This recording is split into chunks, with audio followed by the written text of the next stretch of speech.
జై శ్రీరామ్. నేను మీ తోట రామకృష్ణ. ఈరోజు భారతదేశం వ్యభిచారులతో నిండిపోయింది. వ్యభిచారులు అంటే ఎవరు అనుకుంటున్నారు?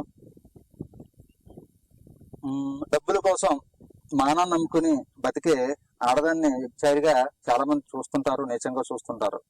కానీ ఎవరైతే ఈ డబ్బుల కోసం మానాన్ని నమ్ముకుని బతికే వాళ్ళు చాలా మంది నిజాయితీగా బతుకుతారు.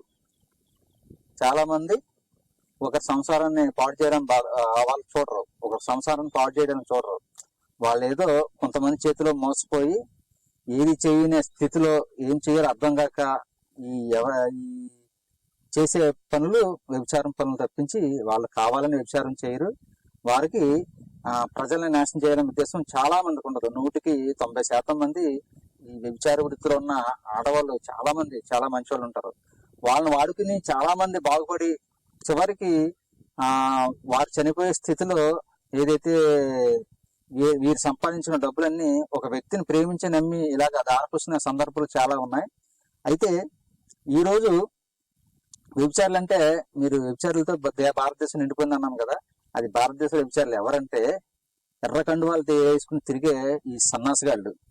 ఈ రావణ్ అనే ఒక యూట్యూబ్ ఛానల్ పెట్టుకుని వాడు చెప్తుంటారు కదా, రావణ్ అనే ఒక వ్యక్తి ప్రశ్న అనే ఛానల్ పెట్టుకుని, అలాంటి వారే నిజమైన వ్యభిచారులు. ఎందుకంటే వారి డబ్బు కోసం, వారి సుఖాల కోసం దేశాన్ని, హిందూ ధర్మాన్ని నాశనం చేయడానికి వెనకాడరు.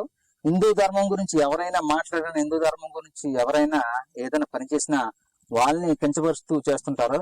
ఇలాంటి వ్యభిచారులు ఎవరైతే ఈ తులసి మొక్క ఒకటి, ఈ అప్రశ్నగాడు ఒకడు, ఇలా అనేక మంది ఈ కమ్మి కుక్కలు అంటే మళ్ళీ కుక్కలకు చాలా హీనంగా చూసినట్టు అవుతుంది. కుక్కలకు ఉన్న విశ్వాసం వీళ్ళకి ఉండదు. కాబట్టి ఈ చైనా కొడుకులు, ఈ విదేశీ విత్తనాలు ఎవరైతే ఈ ఎర్రకండువాలు వేసుకుని ఉంటారో, ఈ దరిద్రి ఎదవలు, వీళ్ళందరూ ఇప్పుడు భారతదేశాన్ని నాశనం చేయడానికి విదేశాలతో వ్యభిచారం చేస్తున్నారు.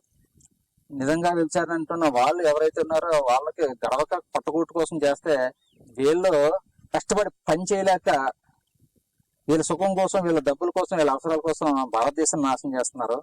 అలాంటి వారే ఎవరైతే మన చుట్టుపక్కల ఉన్నారు, ఇప్పుడు దాకా మనం అన్ని మతాలు సమానం అనుకుని అందరితో స్నేహం చేయాలనుకుని చేస్తున్నామో, అది మాత్రం ఎట్టి పరిస్థితుల్లో చేయకూడదు.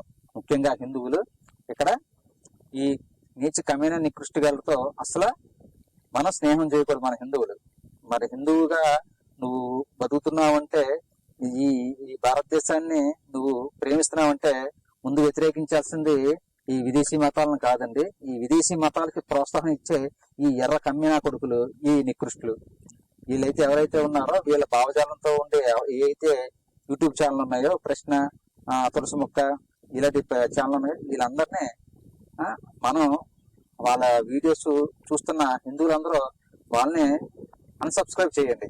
అలాగే భారతదేశానికి మద్దతుగా నిలిచే ఏ వ్యక్తిగానే మీరు సపోర్ట్ చేయండి. భారతదేశాన్ని విచ్ఛిన్నం చేసి, భారతదేశాన్ని విచ్ఛిన్నం చేయడానికి విదేశీ డబ్బుల కోసం పనిచేసే ఇలాంటి దరిద్రులు, ఇలాంటి మూర్ఖులు, ఇలాంటి దేశ ద్రోహులకి మనం సపోర్ట్ చేయకూడదు. ఇలాంటి వ్యభిచారులు భారతదేశంలో చాలా ఎక్కువ మంది ఉన్నారు. అలాంటి వాళ్ళందరికీ మనం తగిన గుణపాఠం చెప్పాలి. వాళ్ళు ఎలాంటి వారు చేస్తున్న పనులేటో ఈ రోజు పెహల్గాం దాడి తర్వాత వారు చేస్తున్న వీడియోలు, వారు మాట్లాడుతున్న మాటలను బట్టి మీ అందరికి అర్థం అవ్వాలి. ఒకసారి మీరు నిజమైన భారతీయుడిగా, నిజమైన హిందువుగా ఆలోచించి ఇలాంటి దరిద్రులను దూరం పెట్టాలని చెప్పి కోరుకుంటున్నాం. జై శ్రీరామ్.